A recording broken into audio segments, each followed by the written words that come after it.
Happy Tuesday, guys. Welcome back to another episode of Eat, Train, Prosper. Today, Bryan and I are doing another special edition Coaches Q&A where other nutrition, fitness, and coaches in the online or even in-person space will submit questions they have about things with their clients or even themselves to Bryan and myself. And then we are going to go through and give best appropriate answers we can, of course, full of context and nuance. But before we jump into this, Bryan, what's going on? How was the boys' trip in Mexico? Man, it's a good question. The boys' trip in Mexico was fantastic in the sense that it's the first kind of group of guys that I've really connected with since moving here over 2 years ago now. So it was just really cool for me to have guys that I felt like I vibed with really well and never felt like I was the fourth wheel, even though these three guys have known each other for 6 years now. Just a cool experience. Definitely drank a lot of beer. So, since I got serious about physique hypertrophy training, I would say post CrossFit days, I don't think I've drank like this. It's a bad example for all of you people. You should not do this if your goals are physique based, but I was there and, went in Rome, with these guys that also care about fitness. They just don't have physique goals like I have. They have more performance goals and stuff like that. So, I had probably 30 drinks over 4 days, which is a pretty big number for me. I mean, that averages 8 a day. They were spread out, so I never really felt hungover, which was cool. But still, when you look at the cumulative effect of what 30 alcoholic drinks has on testosterone production and sleep quality and all the things down the line, it was an opportunity cost that I made. And luckily, it kind of fits in okay with periodization of my training because I'm kind of in this holding pattern week right now where I knew I had the Mexico trip and then the launch of the Follow My Program starts on the 14th. So I'm kind of in this weird week between the 7th and 14th where I'm just messing around with training and, kind of eating some fun foods and not being super strict. So the couple days of drinking actually fit okay into that. And that was how the trip was, man. I got a couple updates, but let's jump over to you. Tell me something, what's going on in your world. You're in a new Airbnb, right? I'm in a new Airbnb, which I will briefly touch on. But before that, the one thing I wanted to say though, because you said yes, that alcohol intake is not conducive for physique. And I agree 100% with you. The big kind of elephant in the room though, this is the first time you've done it in how many years? 3? More than 3? More. Yeah, probably 5, 6 years, something like that. Okay, so there's that, right? It's probably the first time in 5 years. And then on top of that, even when you remove that, you're more consistent than 99% of other people. So when you marry those two, it's water under the bridge. You have metabolic resiliency. I bet your weight was up maybe 2 or 3 pounds, and now a couple days it's going to be right back to where it was, type of deal, because of those other things. So I just don't want, because people will hear that and be like, oh, well, Bryan does it, so I can do it. But then they're doing it every other month or something like that. And it's a completely different situation. So I really just wanted to make that distinction. Yeah, for sure. With me, yes, I am in a new Airbnb. It is quieter. You will not hear any dogs barking on this episode, which I am very, very excited about. However, we 100% got catfished on this Airbnb. It was listed and described as a 1-bedroom. We show up, it is a studio. And I was fucking furious because we, for the listeners who maybe do not know, my girlfriend and I live full-time in Airbnbs. We have for over 3 years now. And we have similar online businesses and we work from home. So there'll be times where Jenny has calls where I'm recording the podcast or something like that, but we would always have at least a 1-bedroom. So she'll be in the other room, we close it, things are fine. Here, you cannot do it because one, it's smaller and it's just wide open. So yesterday was kind of hell because she had all these calls already pre-scheduled. I have all my majority of my check-ins are Mondays, Tuesdays. So I was literally doing check-ins in between her calls because we can't be speaking at the same time. So it was very, very frustrating. We did bring it up to Airbnb for false advertising pretty much. And unfortunately, because we are in the Scottsdale, Tempe area, it's literally peak season here. We booked this place back in December specifically for that. There was nothing. There's nothing around. We were pretty much stuck. So we like kind of escalated it. Fortunately, we got a partial refund, but it's You still have the we place. still It's have the not like you have place, yeah, somewhere and new it's to not go like where the you couple have- $100 makes me feel better about like drastically rearranging our schedules and all this other shit going on about it. So it's just like it's been like the first time in that we've been like fucked in an Airbnb situation. So it's frustrating. We just have to change our workflow and figure it out for only the next month. And then from there, hopefully things will get better. But on a not so negative aspect, I realized that there was a gym close by here. And I was like, oh, it looks pretty cool. I'm going to go check it out. So I went yesterday and it was awesome. And then I signed up. So now I have 2 gym memberships. What made it awesome? What was the determining It's literally factor? like an OG bodybuilding style gym. Like tons of cool specialty equipment. Like they have a pit shark. They actually have the glute drive machine that was at N1, right? Yep. That was there. They had they have a super OG Cybex like cable selectorized like hack squat that gets a ton of range of motion. Just like a bunch of cool, and the owner was super, super cool guy. It's not packed. Like the other gym I've been going to, it's it's only probably like a mile or 2 away from this one, but it's really close to the university. And it's like beginning of the year, it's fucking packed all the time.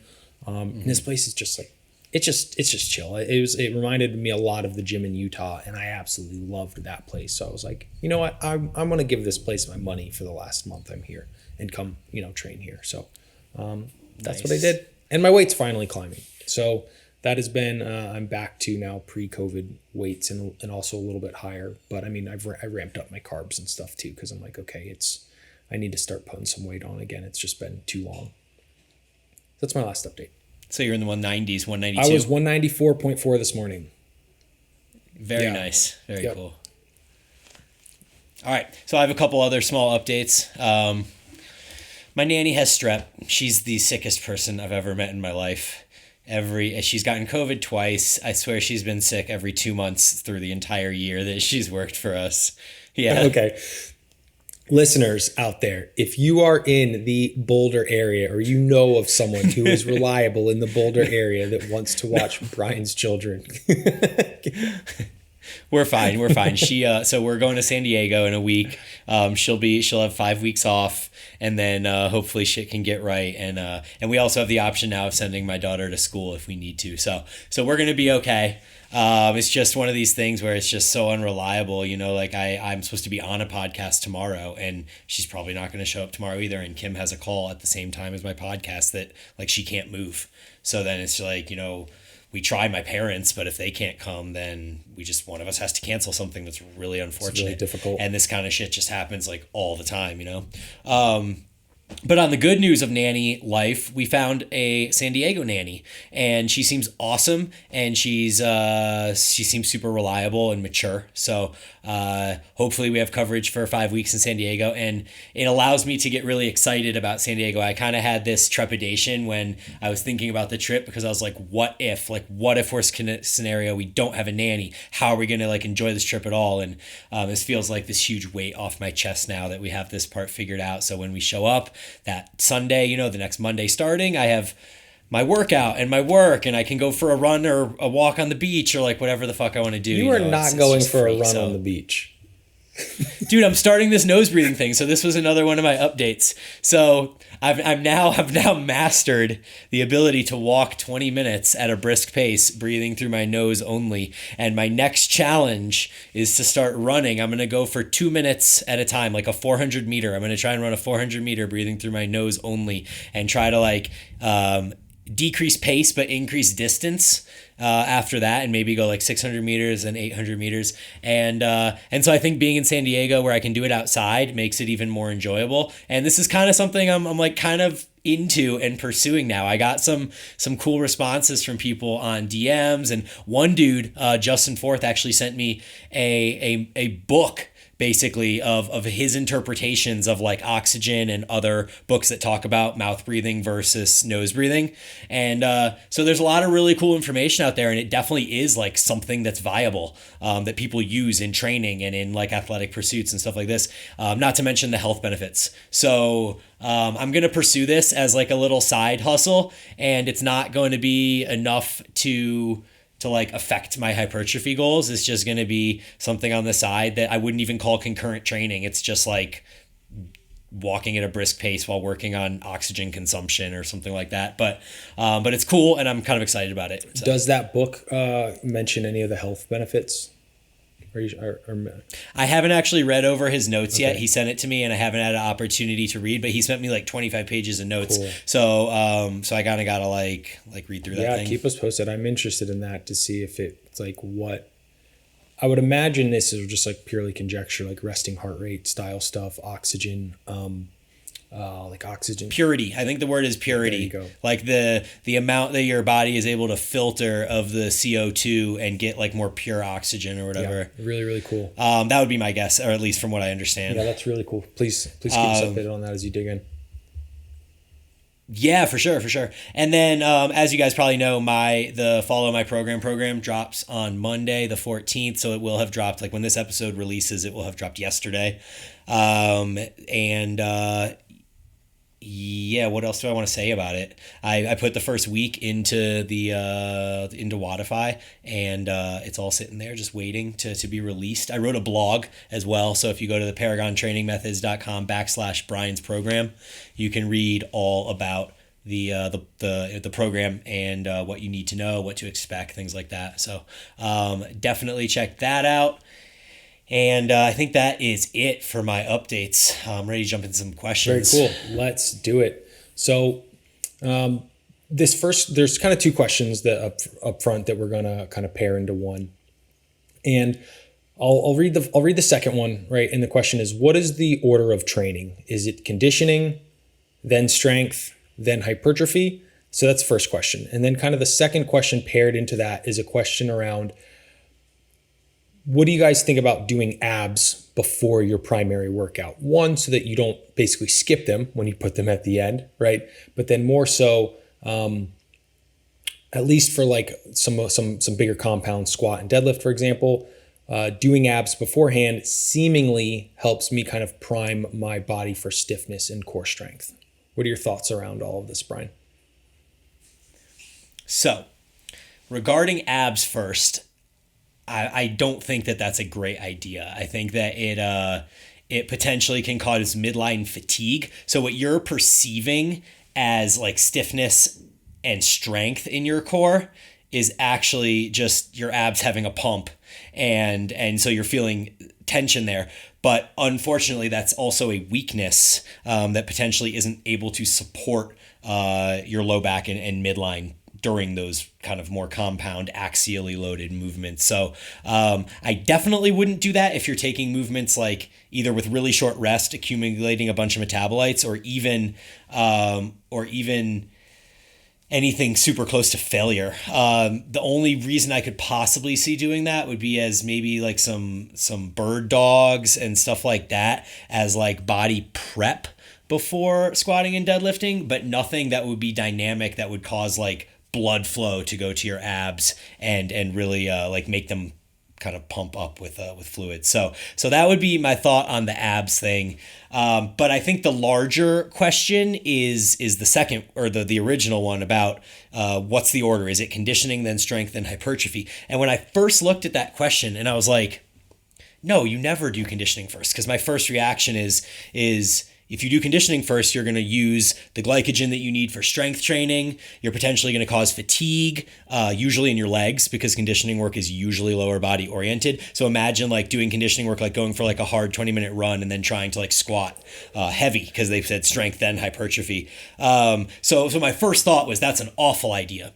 And then I thought about context and realized that it really depends on what your goal is. Exactly. If your goal is to get better at conditioning and you're an endurance athlete, then you should absolutely do conditioning first. You should not squat and do hypertrophy work and then try to go like PR your conditioning or get better at, oxygen consumption or whatever your goal is during that session. So yeah, if your goal is endurance, you should do conditioning first and then probably rest a little bit and then strengthen hypertrophy later on. I don't ever think it's a good idea to do a conditioning workout and then do heavy strength work. I just think that's a recipe for lack of success and progression and potential injury. So for most people, like if your goal is not conditioning and your goal is either strength or hypertrophy, then you should definitely do conditioning as far away from your training as possible, and possibly not even do conditioning at all, depending on how strict you are on achieving those strength and hypertrophy goals. But essentially, whatever you put first is going to receive the priority, and that is not just for what type of training you're doing, but even for muscle groups. Like if you have a muscle group that is lagging, you can put biceps and triceps first in your upper body workout. It doesn't always have to go like bench press, row, overhead press, then biceps, triceps. So whatever's first receives the primary stimulus and will the most training effect.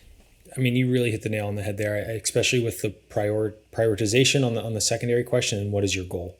If your goal is like, well, I want to chase all three at the same time, well, then just kind of understand that you're probably not going to achieve your goals on like either with that approach, unless you're super green, right? Divide, conquer, and then move on to your next priority is what I would recommend there. And then just to quickly reiterate what Bryan said on the first one, yeah, especially for how Bryan and I recommend training abs. Like when I'm coaching with my clients and myself, like I train my abs like I train any other movement. Moderate load for moderate rep range, and I try and, basically progressive overload them. I'm not training abs before I go into like a hack squat or something like that. No way in hell, because it's only going to negatively impact my performance on those subsequent movements. What I will do, and what I have in this current cycle, is I have them in between. So like yesterday I had abs, I did quads, abs, triceps. My abs aren't really going to affect my triceps type of thing, but I did put it in the middle so I don't skip it if it was at the end type of thing. But I love that. Totally. Cool. This next one, Bryan, I'm going to kick over to you. And the question is, would love to know how you phase training between hypertrophy, metabolic, and neurologic phases. Yeah, so most of the time is hypertrophy. And then you use metabolic and what does it say? Neurologic. Neurologic phases. Basically as needed when you got to jump out of the hypertrophy phase if the adaptation requires you to get better at something else. So a good example is like, most people just do hypertrophy. They hate metabolic phases because they're really painful. They're hard, right? So usually when you get a new client, the answer is to start them in a metabolic phase because they probably could be more conditioned, which would potentially help their hypertrophy training. With the idea being that, you can clear metabolites faster between sets. So you can, instead of resting 3 or 3.5 minutes between a set, maybe you can do 2.5 to 3 minutes between a set. So those 30 seconds that you can do faster, but still get the same, effect from the set without being more fatigued from it, allows you to potentially do more sets in the long term. So the benefit is cumulative, kind of like that over time. I'm guilty of that. Like I almost always just want to do hypertrophy work. I jumped out and did a strength phase, for 5 weeks in the fall, and it was cool for a couple weeks, and then I really didn't enjoy it anymore and jumped back into hypertrophy and felt a lot better. So I know I can benefit from a metabolic phase, and that's something that's going to be coming up in my programming here in the next few months. But as far as order goes, usually what I like to do, this is just my preference, is after hypertrophy, I like to do a strength phase and then finish with the metabolic phase. So it might be like I think in the future for me, it'll be like a 2 to 4 week strength phase and a 2 to 3 week metabolic phase. I think I went too long on the strength phase last time, but it'll be like that. And then the reason I would put the metabolic phase after the strength is because essentially you're going to lose a lot of the metabolic adaptations when you do the strength phase. You might have had some of them in the hypertrophy phase, but then you jump out of it and you might lose a few of them because you're taking long rests, you're doing low reps, stuff like that. So you can prime that system, that metabolic system, to be more efficient by doing that after the strength phase and then prior to jumping back into hypertrophy again. So that just usually tends to be my preferred order of operations. Yeah, if I'm being completely transparent, this is an area that I just don't have a strong enough education and understanding around. What I will be doing when I do hire my next coach is to have someone walk me through these phases with my training so I can learn firsthand, which is exactly how I know that I learn best, which is by doing. But I see the importance in them. I personally just don't have enough experience with them to speak intelligently on them. So I will not until I'm able to do so. So I think Bryan's answer here is fantastic. Sweet. Let's kick the next one over to you. Do your daily calories or macro splits change for rest days? They do. And this is something that from a coaching standpoint, I do with my clients once they have reached a certain consistency and ease of like tracking threshold. So it's one of those things that I don't think matters until it does. And I think that prematurely incorporating this with your clientele will provide more harm than help. However, for people who are very, very consistent and modifying their macros on like a day-to-day standpoint is pretty seamless, back of hand type knowledge and capability, I do see the positive changes in doing so here. Anything from you on this one, Bryan? Yeah, I mean, I usually do too. This light behind me is tripping me out. I feel like there's like the light of God coming behind me at all times. Better have good answers. Okay. Yeah, seriously. But I mean, I do mostly because I just find that I'm less hungry on rest days. So I tend to follow more of an intuitive approach. And like Aaron said, I mean, we're advanced athletes that know our bodies really well. So for us, I think that it makes sense to be able to do that and kind of understand that we'll make up for it by doing more on the training days and that we're trying to fuel the training in doing so as well. But I think for most people, like, having a weekly target of calories is probably pretty solid. And then depending on who the client is and stuff, maybe it makes sense to split that up with some more or less on rest days. So it's like, it doesn't matter until it does. And it has more importance on like the deeper you are into a gaining phase, the deeper you are into a calorie deficit where there are new problems you're trying to solve with that. Yep. Cool. Next question for you. How do you deal with unmotivated clients? This one is tricky. And this one I personally think I've gotten much better at with this new year. So in this new year, I changed my approach to approach to coaching. And it's just to be brutally transparent and honest with my clientele. So in prior years past, there are times where I'd gotten a little bit caught into being like too much of a cheerleader. And while that is beneficial, and I'm definitely not like why the fuck are you here if you're not going to do your things type of coach, it's just me being very transparent. Be like, hey, with your current effort and consistency, like you will not reach these goals you have. And that's just me being honest with you. So it depends. I have been working on a lot more mindset stuff with clients and understanding why we have goals and what the real reasoning behind them are. Because if it's just like, well, I want to look sick for summer, right? That lasts 2 weeks and then that's gone. And if that's your only motivation, it's gonna be wavering over the coming weeks. So I just try and help them identify their true reasons why they're in this coaching relationship, and then I do my best to be very transparent with them of their current rate of progress, the level of commitment necessary, contextually dependent on the ambitiousness of their goals. Totally. I'm trying to think back, and it's been a really long time since I've had an unmotivated client. Like, I mean, I can't even remember anyone wanting to pay my types of fees without like having motivation to succeed, right? So maybe it was like in the CrossFit days, if you think back to like a member at the gym that's paying the monthly fee, but like, you know, isn't coming and wants to cancel the membership or something like that. But I don't think that that's super relevant to this question. So I guess I don't have a whole lot to add to that. And some of that does comes with like your experience and the clientele you attract, and and to some degree, like Bryan said, like your pricing. You know, if someone's paying like $50 a month for something, and they do not have enough skin in the game to financially feel the burden of like, oh well, I'll just fuck this off. It's $50. Like, I don't care about that. If someone's paying $500 a month, they generally have now skin in the game to where that financial investment is painful. I'm using that in air quotes here, enough to not fuck that off, basically. So there is that aspect of it. Agreed. Yep. This is an interesting question next. You want to take it first? Yeah. Yeah. Do you think personal trainers and nutritionists should be more distinct?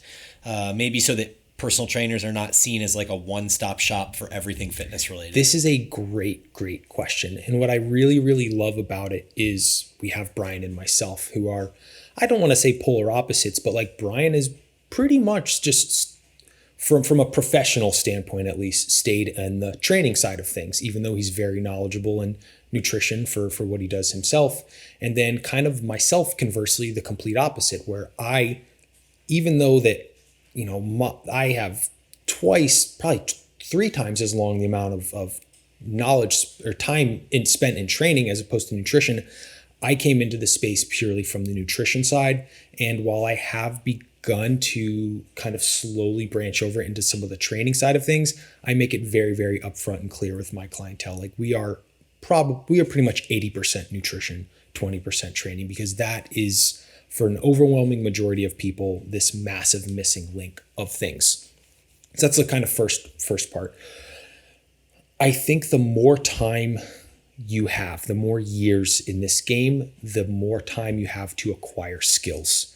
In this day and age, with the shifting landscapes of things, especially on the nutrition side, things like meal plans, basic macros, like that is only going to get you so far. The landscape of the clientele is shifting. You need to become more educated in functional principles of things, understanding health at a deeper level. There's just more to learn, right? So that the landscapes are shifting. And I think it's easier to become a specialist in one area from a pure time and resources standpoint, as opposed to trying to do both at the same time. Over time, once you get into 5, 6, 7, 8, 10 years, you now have just more time to broaden that and become really, really skilled in both. But for my professional standpoint, like I would rather be an inch wide and a mile deep as opposed to a mile wide and an inch deep, right? People try and be like specialists. Yeah. And I can tell you just from my time spent in gyms, I have heard some ungodly, horrible nutrition advice from personal trainers. And I keep my mouth shut. I'm like, this isn't my time or place, but like, I would recommend getting very, very, very good in one while you explore the second from a personal standpoint first. Just my opinion, of course. Yeah, I pretty much agree with all of that. I really like the point about how you kind of become more specific as you go on in the industry. And that's exactly what's happened with us. I mean, the thing is that like, it's just a matter of what level you're playing at. So if you are just getting like a $60 an hour personal training session from 24 Hour Fitness, like that guy that's training you in training probably knows as little about training as he knows about nutrition. He's basically at like, I mean, not, this is such a bad statement because it's not entirely true. I'm just conjecturing here, but probably has a relatively low education in both. He probably passed like one personal training certification and has a couple of years of training he experienced himself. And that's fine because like everyone started there. I was that person when I was like 20 years old too. I was at a gym and I was taking one-on-one clients and giving out advice because people were asking and they were curious. And it's really not that person's fault that they don't know that stuff, because they're just out there trying to learn and like be their best. I wish there was a way that we could get the consumer to understand that this person that's walking around with like a red 24-hour fitness personal trainer shirt on isn't necessarily like their best resource for information.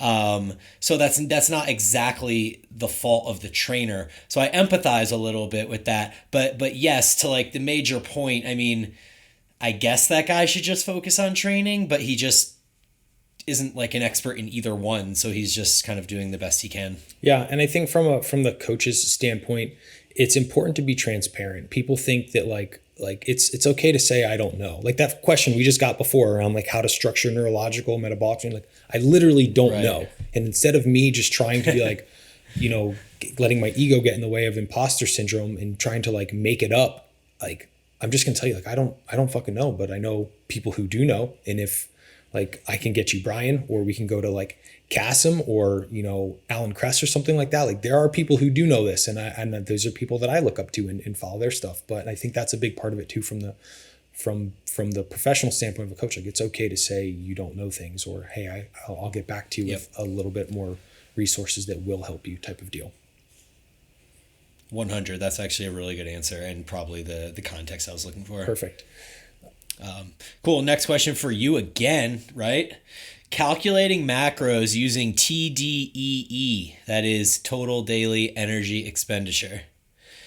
If you lift 4 times a week, how do you account for a super sedentary job? So this one's interesting. It's cool because I can tell it's from like a newer coach. And when I was new, I was super into like, well, fuck, this person has like a desk job, but they walk, 10,000 steps on the weekends. Like, how do I know which multiplier to use? Like, any of these calculations are literally just step one. They are step one to give you a ballpark starting area to begin collecting data from. And this is the same reason that when people reach out to me and they're like, Aaron, I just want like a one-time macro consult. And I'm like, no, because it's not going to fucking help you. That's going to help you for like 9 days. And then you're now on a new path and you need another adjustment style thing. All that TDEEs, those starting calculating macros, are a snapshot for you to begin monitoring trends from. You might aim a little bit high, right? And then their weight might be increasing a little bit faster than you want or they want. You pull back, or the complete opposite. You might be aiming a little bit low with this initial calculation, and then their weight might be slowly sliding over that like 14-day period. And now, relative to their goals and other biofeedback like hunger, satiety, all these different things, you adjust. So what I would recommend is 4 times per week, right? Accounting for super sedentary job, like get some hard numbers on that. One that I really like to use is a daily step count. Are we talking about like 5,000 steps per day? Or are we talking about like 2,000 steps per day? That will really help. But regardless, any number you start with is only going to be a snapshot of step one from where you begin collecting data and then making more decisions based off the way they're trending and, more importantly, what their goals are. Anything from you there, Bryan? Yeah, dude. No, that smashed it. Yeah, that's exactly what I was going to say. All right. Next question. How do you know how much protein someone needs? Need is so words are important, right? And this is what my clients learned from me really, really quickly. Like, what is the context of the question? Because I'll get questions like, what are your thoughts? And I'm like, well, I'll tell you what my thoughts are, but what's the context in which you want my thoughts on, right? And that's kind of what this, like, right. How much protein does someone need to, prevent muscle wasting? Very little. I think it's like 0.6 grams per pound of body weight is how much protein. I think it's even less. Like 0.3 maybe, 0.4, or 0.4. Yeah. Like that's how much protein someone needs. How much protein do they want to build a muscle? I wouldn't go any lower than a gram per pound of body weight. Unless this person is maybe like a plant-based or something like that, where that becomes very hard to achieve. What is their goal, right? Is if their goal is like maximizing hypertrophy, I'm going to go considerably higher than 1 gram per pound of body weight, because while your rate of progress for muscle protein synthesis kind of reaches a not a point of diminishing returns, but do you know the correct terminology, Brian?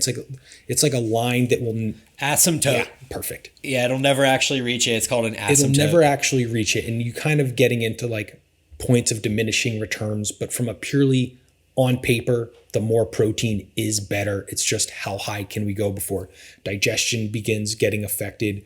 Food overall, you're reducing total caloric intake because you just can't fit as much carbohydrate in because your protein is so high, type of deal. But it's relative to the question. So I would generally start around 1 gram per pound of body weight. I will go up to about 1.25 is a rough target that I like to have for clientele in a calorie deficit, right? So it's really relative to your client's goals, but how much do they need on paper for, being a human and not falling to pieces? Very little, actually. Yeah, totally. I actually allow myself to be at like 0.8 to 0.9 of body weight when I'm in a surplus. And then in deficit, I try to get at least 1 gram per pound. Yeah. The important thing here too, that this is a stance that I will take often with my clientele, is protein I really look at as an opportunity cost. Generally, when you have, like, as a nutrition coach, you get nutrition clients, people want fat loss, right? If we reduce protein, that means we need to give you more carbohydrate and or fat. What is the pretty much main reason that people are coming to you because they want nutrition help? They're already eating too much carbohydrate and fat. So by taking the lower protein number, it's like an opportunity cost because you need to put those calories somewhere. And from a body composition standpoint, it is very safe to put those numbers on the protein side because we know that from the protein overfeeding studies, you will pretty much never partition those protein calories poorly in most contexts. Cool. Yeah. Yeah, for sure. I mean, yeah, exactly. How do we deal with a client that is too focused on staying super lean but wants to add size? You be brutally transparent with them. One thing that I would recommend doing, and I'm starting to do with a lot of my clients, I'm like, hey, let's get a DEXA scan. It's 65 to like $80. Let's get some hard numbers. And like tomorrow, right? You get that client to get that DEXA scan and you're like, okay, cool. We'll take this like lean gains approach type of thing. And in 3 months, we evaluate how much muscle's been put on. And when they see, okay, we put on maybe, I don't know, 1/10 of a pound of muscle, 2/10 of a pound of muscle in 3 months or something like that, it becomes much easier to make that argument that like, hey, this focus of staying too lean and adding size, like it's kind of that thing, like a man that chases 2 rabbits catches none type of deal. That's what I would recommend there. And then lastly, I forgot what I was going to say. Yeah. Okay. Brian, you're up. No, you're cool. I actually really do need to get a DEXA. I've still in my whole life never had one, so I'm going to look into that. I love them. I love them because one of the things that I think is the coolest part about it is the lean body mass. Because like, we talked about, I had that DEXA in like 2017 when I weighed like 215 that said that I had 173 pounds of lean body mass. Now my most recent DEXA, I was like 172.8 pounds of lean body mass, but I was only like 192 pounds or something like that. That's amazing. So, like 27 pounds less or something. Yeah. So, I mean, they're just cool to have and then like save on your hard drive and revisit in the future and stuff. Yep. Wish I had them from 10 years ago. Yeah, I agree with what you said. I just would try to talk to them about what my story is. Like I would use my story and let them know that, I had to bulk up to what was an uncomfortable weight. And, the science says you don't have to do that, but me and everybody that I've known have done this. And it's just like a temporary thing that you can do in the winter. And then you can just cut it down and see what you've grown before summertime. So giving people like kind of annual trajectory of how it would go and how really it wouldn't affect them negatively too much because you still get the summer shreds going. That usually helps. The last thing I will add there, and some of this could be purely fear-based, right? One thing that and this is going to sound potentially counterintuitive for a lot of people, building like lean, I don't even want to say building muscle, because muscle is lean tissue. It is a grind. It is slow, it is repetitive, and the more you have of it, the harder it becomes to get more of it. Getting lean is easy. All you need to do is be consistent and open up your time scale, and it literally just happens. Building muscle is hard. Losing body fat to reasonable levels, right? To get to like 15%, 12%, it's relatively easy on paper. Building muscle is significantly harder. So I would just help explain that. And maybe there's someone who thinks like if they put on the body fat, they can never get back to being lean again or something like that. So just ask some deeper questions, I would also recommend, on where their thoughts are coming from here.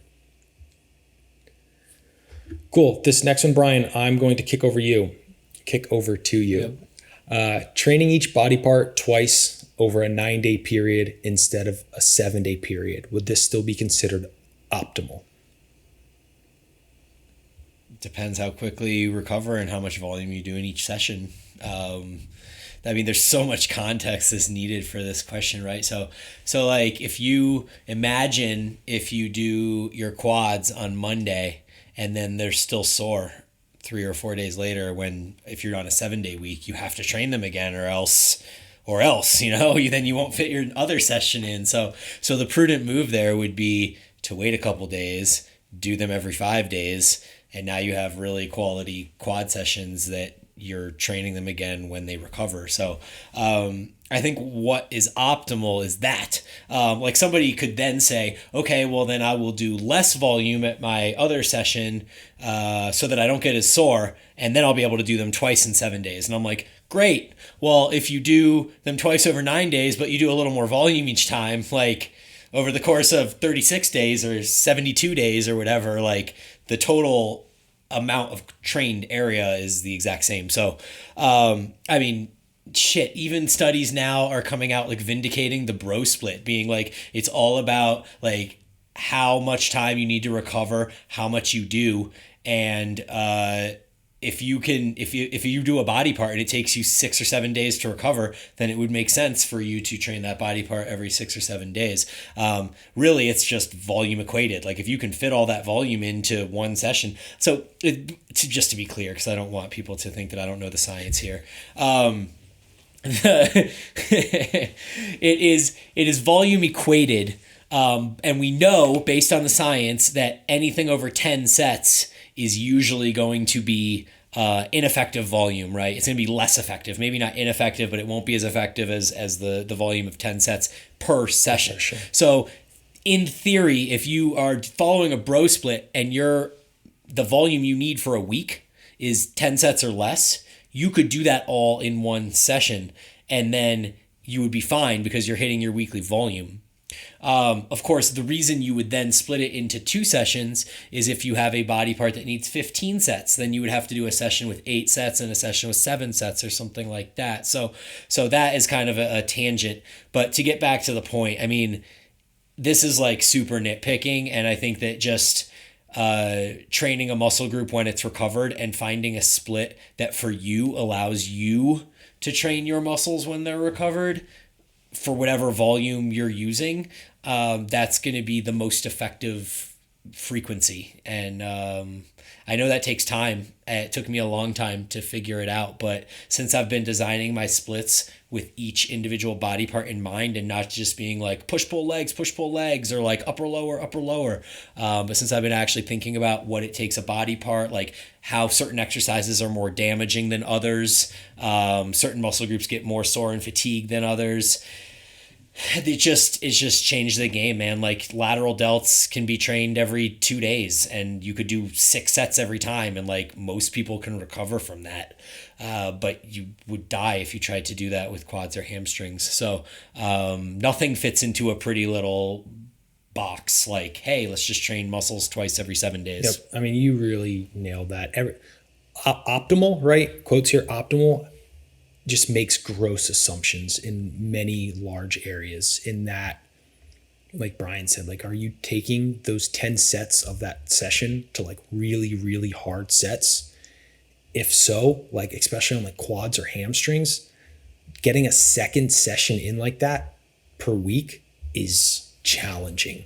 Crazy, yeah. And that's also going to assume that like sleep is 8 to 9 hours, stressors are managed, food is really adequate. It's just like it makes these gross assumptions. And I'll give a really tiny aside before we move on.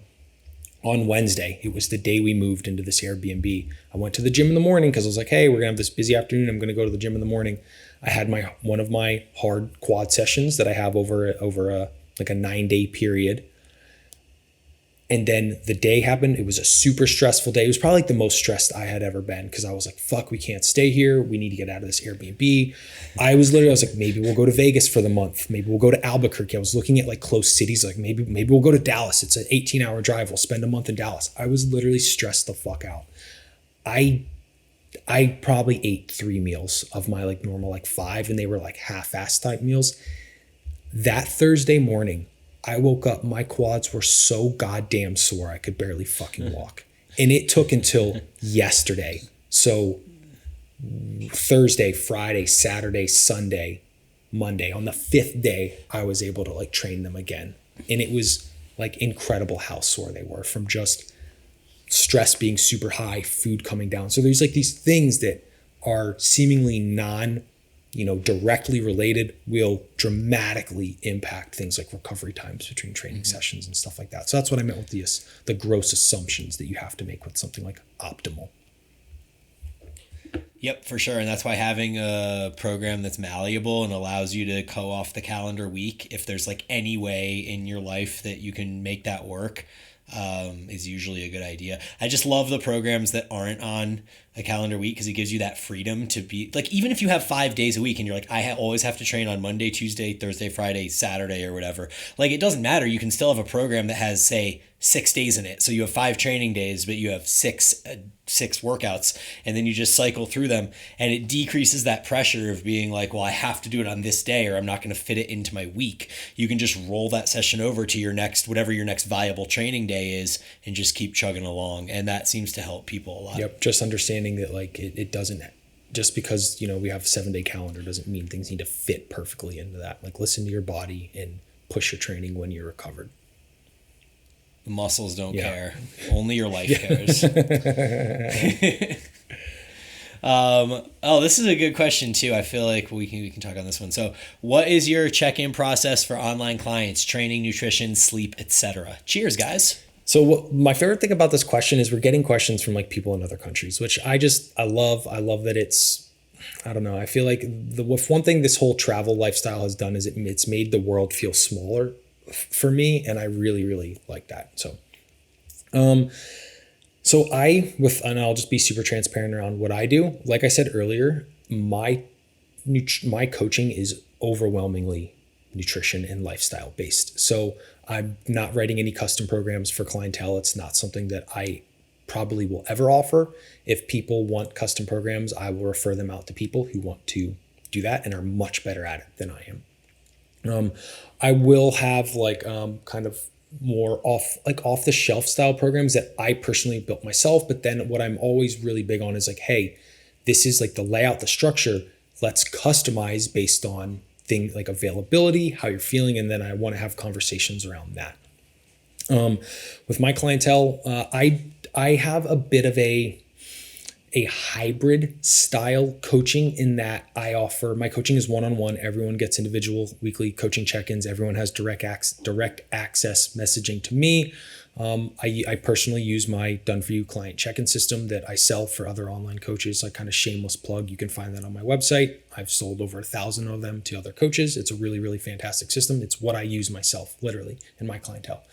I keep a Word document with them for upcoming timeline style things. I want to know exactly what supplements they're taking and what doses. I want to know like recent blood work and what are our dates on that, anything we're working on with that. Same thing, what's our recent DEXA? What is our top primary goal that we're focusing on? What is our top primary biofeedback that we are focusing on? That could be sleep, that could be managing stress, that could be improving digestion. And then I do weekly check-ins. I send video reviews for my clientele. I monitor a lot of data for spotting trends and helping us make decisions.